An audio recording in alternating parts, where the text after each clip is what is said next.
Eu gostaria de pedir que os irmãos abrissem suas Bíblias no Evangelho de João, capítulo 13.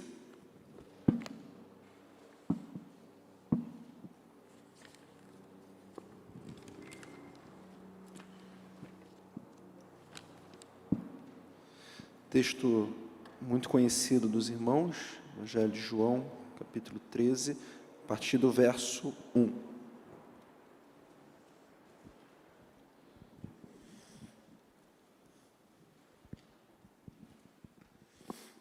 Diz assim a palavra do Senhor. Antes da festa da Páscoa, sabendo Jesus que havia chegado sua hora de passar deste mundo para o Pai, e tendo amado os seus que estavam no mundo, amou-os até o fim. Enquanto jantavam, o diabo já havia posto no coração de Judas, filho de Simão Iscariote, que traísse Jesus. Sabendo que o Pai lhe entregara tudo nas mãos e que viera de Deus e para Deus estava voltando, Jesus levantou-se da mesa, tirou o manto e, pegando uma toalha, colocou-a em volta da cintura. Em seguida, colocou água em uma bacia e começou a lavar os pés dos discípulos e a enxugá-los com a toalha que trazia em volta da cintura. Aproximando-se de Simão, Pedro, este lhe disse: Senhor, tu lavarás os meus pés? Jesus lhe respondeu: Agora não compreendes o que eu faço, mas depois entenderás. Respondeu-lhe Pedro: Nunca lavarás meus pés. Disse-lhe Jesus: Se eu não te lavar, não terás parte comigo. Então Simão Pedro lhe disse: Senhor, não laves somente os pés, mas também as mãos e a cabeça. Jesus lhe respondeu: Quem já se banhou precisa lavar apenas os pés, pois no mais está todo limpo. Vós estáis limpos, mas nem todos, pois ele sabia quem iria traí-lo, por isso disse que nem todos estavam limpos. Tendo-lhes lavado os pés, tomou um manto, voltou a sentar-se à mesa e perguntou-lhes: Entendeis o que vos fiz? Vós me chamais mestre e senhor, e fazeis bem, pois eu sou. Se eu, senhor e mestre, lavei os vossos pés, também deveis lavar os pés uns dos outros, pois eu vos dei exemplo para que façais também o mesmo. Em verdade, verdade vos digo, o escravo não é maior que seu senhor, nem o mensageiro é maior que aquele que o enviou. Se de fato sabeis essas coisas, sereis bem-aventurados se as praticardes. Pai, está aqui a tua palavra, está aqui o teu servo, está aqui o teu povo. Que a instrumentalidade do teu Santo Espírito trabalhe em nossas vidas, que cada um de nós saia daqui mais semelhante a teu Filho amado, nosso Senhor e Salvador Jesus Cristo, e que tudo o que ocorrer aqui seja para a honra e glória do teu santo e bendito nome, que tudo que for falado aqui não provenha de homem, mas sim do Senhor. E em nome de Cristo Jesus que oramos e agradecemos. Amém.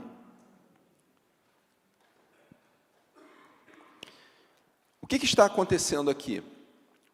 Os três primeiros evangelhos, Mateus, Marcos e Lucas, eles são chamados na teologia de evangelhos sinóticos, que é uma palavra bonita para dizer semelhantes. E, de fato, boa parte dos versículos de Marcos estão em Mateus, existem milagres de Mateus que estão em Lucas, poucos são os milagres que só estão ou em Mateus, ou em Marcos, ou em Lucas. Mas o Evangelho de João é diferente. O Evangelho de João, alguns entendem que foi escrito próximo ao ano 100, já no fim da vida. Ele já conhecia, muito provavelmente, os Evangelhos de Mateus, Marcos e Lucas. Então, ele escreve um evangelho completamente diferente dos outros. Logo, o Evangelho de João ele é um evangelho atípico. E a partir do capítulo 13 do Evangelho de João, nós temos a narrativa dos últimos momentos de Jesus. Então, do capítulo 13 em diante, são os últimos momentos da vida do nosso Senhor Jesus. E o que está acontecendo aqui? O versículo 1 vai dizer: antes da festa da Páscoa, sabendo Jesus que havia chegado a sua hora de passar deste mundo para o Pai, e tendo amado os seus que estavam no mundo, amou-os até o fim. Então Jesus está próximo de celebrar a ceia, próximo de celebrar, de ser crucificado, e ele faz essa cerimônia de lava-pés. E com uma certa segurança, eu ouso afirmar que, uma opinião minha, tá? Mas que esse foi o momento que talvez Jesus mais tenha escandalizado os seus discípulos, e provavelmente este foi o momento em que Jesus teve a sua discussão mais acalorada com Pedro. Você já vai entender aonde eu quero chegar. Mas o que está acontecendo aqui? Essa história, esse relato da vida de Jesus, ela tem uma série de princípios que eu poderia dizer que seria a receita para a felicidade. Como assim, pastor? Em um primeiro momento a gente olha e parece um texto parecido com tantos outros, só que na verdade ele é um texto muito atípico. Primeiro, que ele vai me dizer que a essência de Deus é amor, né? Antes da festa da Páscoa, sabendo Jesus que havia chegado sua hora de passar deste mundo para o Pai, e tendo amado os seus que estavam no mundo, amou-os até o fim. Ah, pastor, eu sei que Deus é amor, eu sei que você sabe.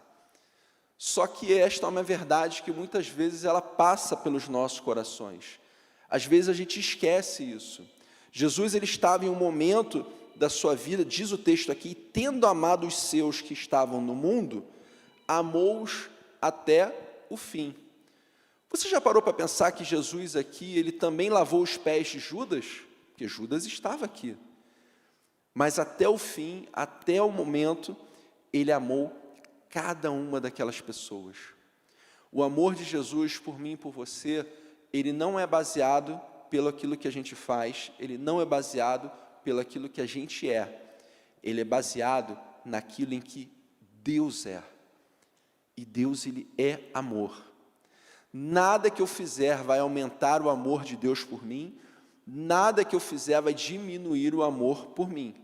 Lógico, se eu vivo uma vida de santidade, eu agrado a Deus, se eu vivo uma vida de pecado, eu desagrado a Deus, mas o amor de Deus por mim, esse não muda. Então, a primeira coisa, que a essência de Deus é amor. A segunda, Jesus, ele sabia quem ele era, versículo 3, sabendo que o Pai lhe entregara tudo nas mãos e que viera de Deus e para Deus estava voltando. Então, Jesus, ele sabia quem era.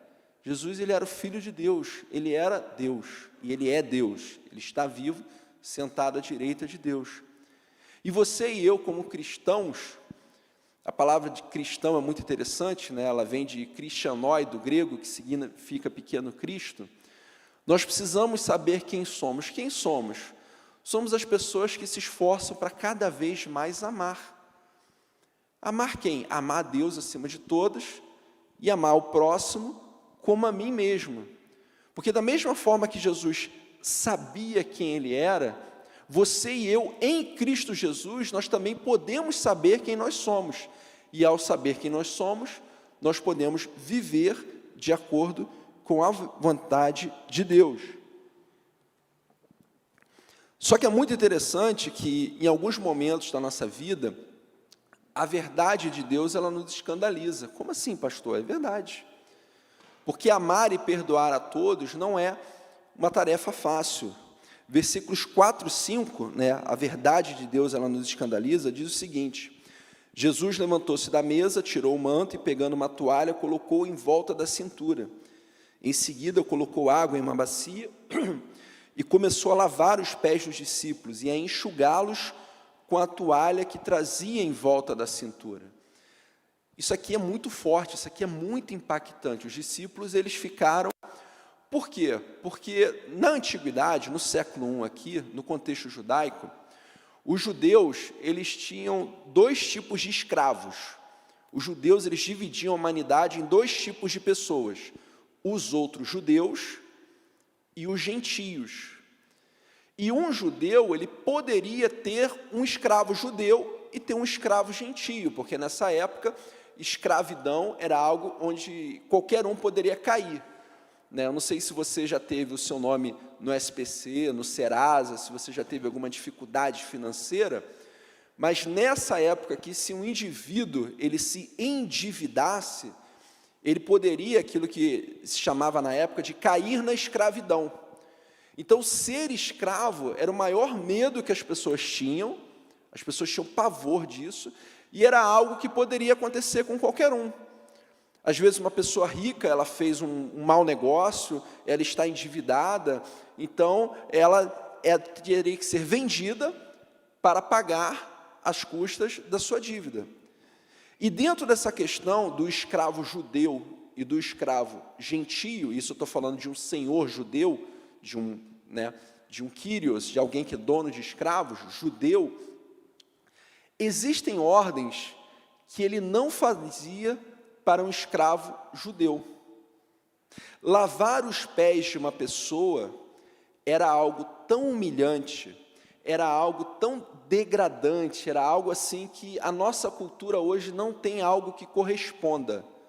Era algo tão vil que um senhor judeu, ele não ousava pedir ao seu escravo judeu que lavasse os seus pés. Ele não fazia isso em hipótese alguma. Isso era uma tarefa para o escravo gentio. Então você percebe o tamanho do impacto, né? Hoje a gente anda de tênis, de sapato. Naquela época as pessoas andavam descalças, malha-malha, numa sandália, em um local onde tinha muita terra, pedra, as pessoas se cortavam, sangue, pus. Então, lavar os pés de alguém nessa época não é algo fácil. Então, Jesus ele faz algo que nem um escravo judeu fazia.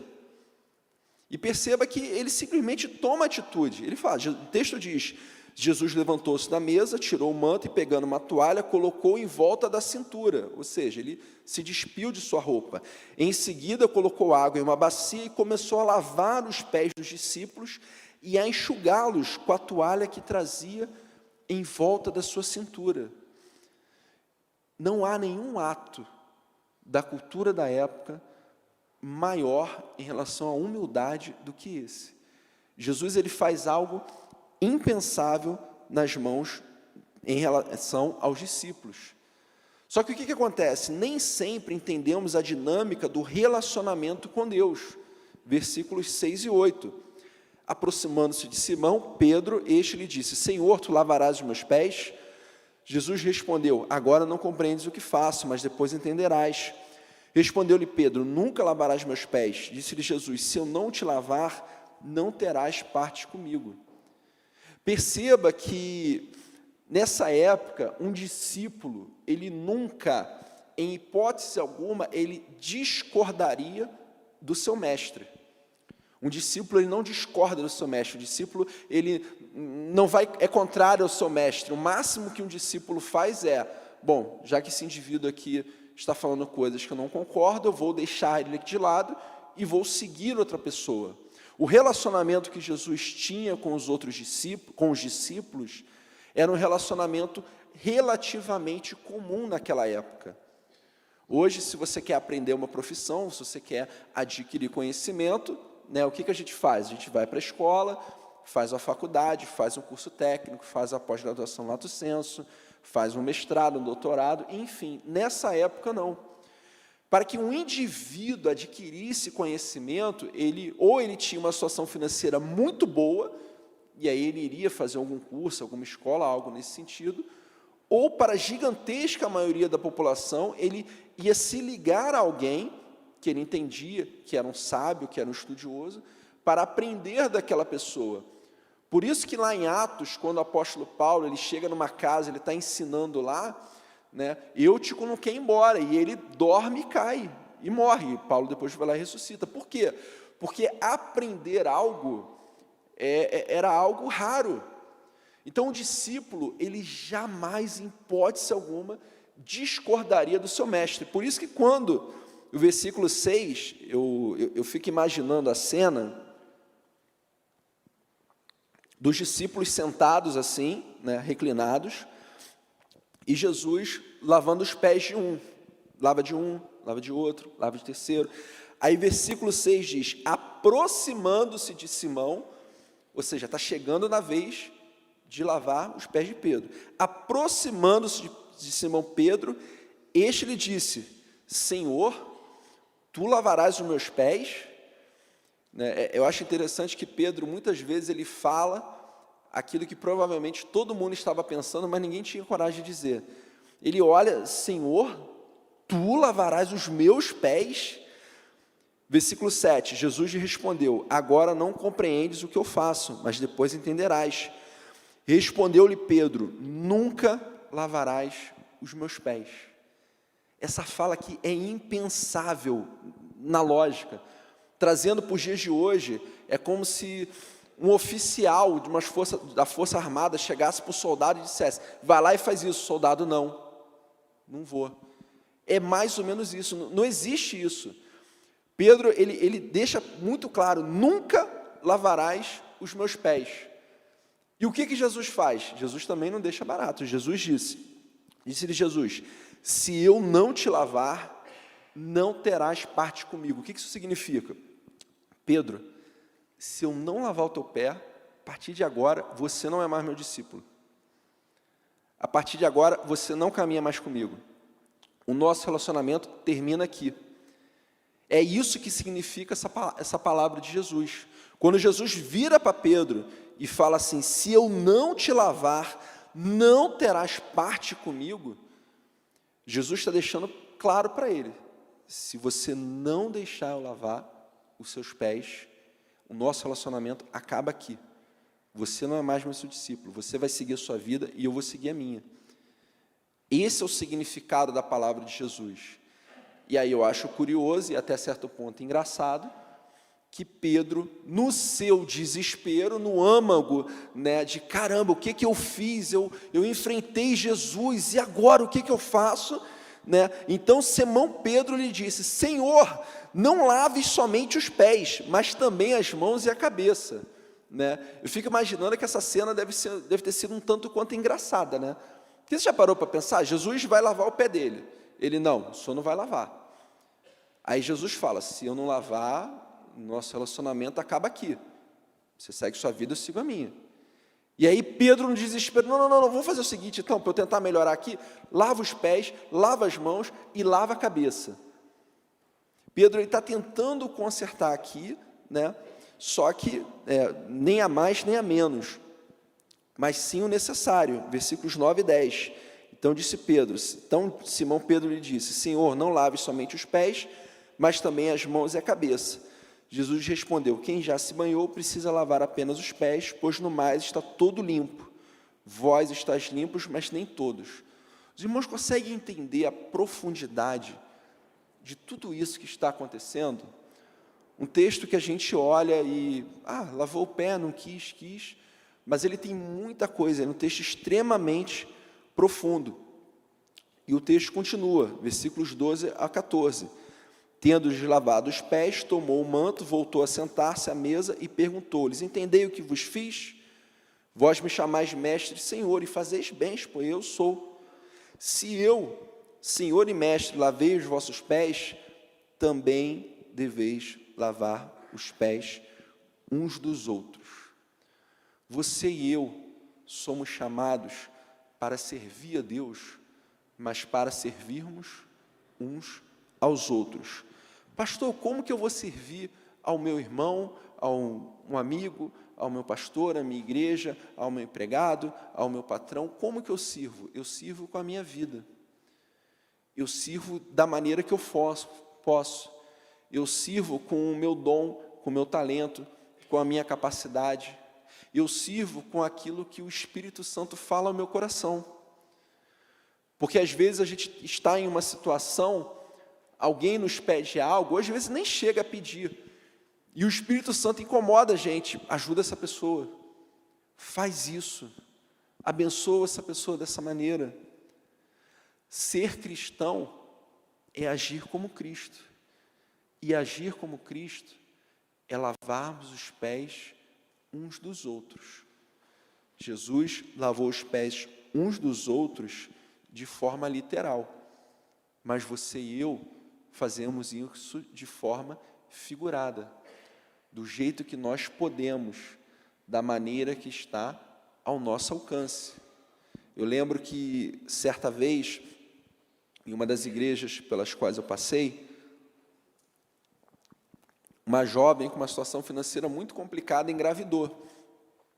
E aí o que aconteceu? Um irmão da igreja bateu nas costas dela, fica tranquilo, eu pago todos os exames, médico, parto, não se preocupa com isso. Era a maneira como ele poderia. E aí eu te pergunto, aliás, eu falo para você, eu insto a você a se fazer a seguinte pergunta: de que maneira eu posso servir os outros? De que maneira eu posso lavar os pés dos outros? Porque isso é ser cristão. Existe um filme, se eu não me engano, acho que ele é da década de 90, chamado, eu acho que é A Jornada, não tenho certeza, é um filme cristão, e tem uma cena dele que eu nunca esqueci, que um cara vai evangelizar o outro, e ele fala assim, poxa, vem para a minha igreja. E ele começa a falar, ó, minha igreja tem isso, tem jogo de basquete todo sábado, tem não sei o quê. Ele fala um monte de coisa, fala de tudo, menos de Jesus, menos de arrependimento de pecado, menos do que de santidade. Nós vivemos um tempo, irmãos, onde muitas vezes as pessoas se fazem a seguinte pergunta, tá, se eu for para essa igreja, o que eu ganho? Não é verdade? Muitos se fazem, se eu for para essa igreja, se eu for para esse local, se eu servir esse Deus, o que eu ganho? Quando, na verdade, a lógica bíblica qual é? Que Deus, Ele é amor. E por me amar, Ele me deu a vida eterna, Ele me deu a capacidade de ser seu filho. E agora, por amor a Ele, me tornando cada vez mais semelhante a Cristo, e essa é a minha oração diária, cada dia eu preciso me tornar mais parecido com Cristo de alguma forma, nem que seja 1 milímetro, eu vou servir aqueles que estão ao meu redor. E o texto, caminhando para a conclusão, versículo 17. Se de fato sabeis essas coisas, sereis bem-aventurados se as praticardes. Perceba que é uma afirmação de Jesus que tem 2 sis, porque ele fala, se de fato sabeis essas coisas. Então Jesus olha para os discípulos e fala assim, vocês realmente entenderam o que aconteceu aqui? Vocês realmente entenderam a magnitude, o tamanho daquilo que eu fiz a vocês, e eu estou instando vocês a também fazer isso? É a primeira coisa que Jesus fala, se de fato sabeis essas coisas. Nós precisamos ter conhecimento, nós precisamos aprender. Ser cristão é cada vez mais conhecer a Cristo. A maioria das heresias, desde a antiguidade até os dias de hoje, elas têm 70%, 80%, às vezes 90% de verdade e 10% de mentira. E aí aquele que não conhece, infelizmente, acaba caindo. Então Jesus, ele falou, se de fato sabeis essas coisas, sereis bem-aventurados se as praticardes. A expressão bem-aventurados também pode ser traduzida como serão felizes. Sereis bem-aventurados, serão felizes se as praticardes. E o que é prática? Prática é aquilo que eu faço todo dia. Todo dia eu escovo os dentes, todo dia eu tomo banho, todo dia eu almoço. É aquela prática diária. Por isso Jesus, com a sua vida, Ele me mostra como eu devo viver. Jesus, Ele dá o exemplo, Ele faz o inimaginável naquela época, para que você e eu tivéssemos a oportunidade de viver de acordo com a sua vontade. E aí eu te pergunto nessa noite, meu querido irmão, minha querida irmã, você de fato quer ser feliz? Quer experimentar a felicidade verdadeira? Porque a felicidade verdadeira é essa, é viver como Cristo. É às vezes eu não fazer, ou aliás, na maioria das vezes, eu não fazer aquilo que de fato eu quero para fazer aquilo que Deus quer, aquilo para o qual Jesus está me chamando. É eu obedecer o chamado de Deus para servir aqueles que estão ao meu redor com a minha vida, do meu jeito. Você não precisa fazer nada estapafúrdio, você não precisa pegar tudo que é seu, vender e dar o dinheiro aos pobres, porque não é esse o nosso contexto atual, não é isso. Servir ao próximo, servir aos outros como Cristo quer que eu sirva, é da maneira como Ele me criou, com o meu dom, com o meu talento, com a minha habilidade, da maneira que eu sei. Por isso que nessa noite, a minha oração é que, em nome de Jesus, esta palavra não se torne um peso em vosso coração. Ai não, caramba, eu preciso servir, eu tenho que fazer alguma coisa, senão eu não vou ser feliz. Não. O meu desejo é que cada um de nós olhe para o que Cristo fez e se faça a seguinte pergunta: tá bom, Jesus, o Senhor lavou os pés deles. O que o Senhor quer que eu faça? E acredite, quando nós vivemos aquilo para o qual Deus nos criou, seja como pastor, como missionário, como empresário, como professor, como dona de casa, como aposentado, não importa, não importa. Quando eu vivo aquilo para o qual Deus me criou, servindo aqueles que estão ao meu redor, não há maior alegria do que essa. De deitar de noite, né, fechar os meus olhos com a cabeça no travesseiro, com aquele sentimento de glória a Deus, eu fiz aquilo que Deus queria, Ele está alegre comigo e eu estou alegre com Ele. Por isso, nessa noite, o meu desejo é que cada um de nós, de uma forma muito clara, de uma forma muito sincera, abra o seu coração para Deus, dizendo: Deus, como eu posso te servir? Como o Senhor quer me usar? De que maneira eu devo lavar os pés dos meus irmãos? Feche seus olhos, em nome de Jesus. Pai, que em nome de Jesus, ó Deus, o Senhor nos dê a força, a capacidade, o conhecimento de vivermos de acordo com a Tua vontade. Ajuda-nos, ó Deus, a lavar os pés daqueles que estão ao nosso redor. Ajuda-nos, ó Deus, a sermos um reflexo da Tua vontade. Ajuda-nos, ó Deus, para que cada um de nós se torne a cada dia mais semelhante ao Teu Filho amado, nosso Senhor e Salvador Jesus Cristo. Se conosco, Deus, e obrigado por tudo. Abençoe nossas vidas e ajude-nos a viver para a Tua glória. É o que te peço e te agradeço em nome, por amor de Jesus. Amém.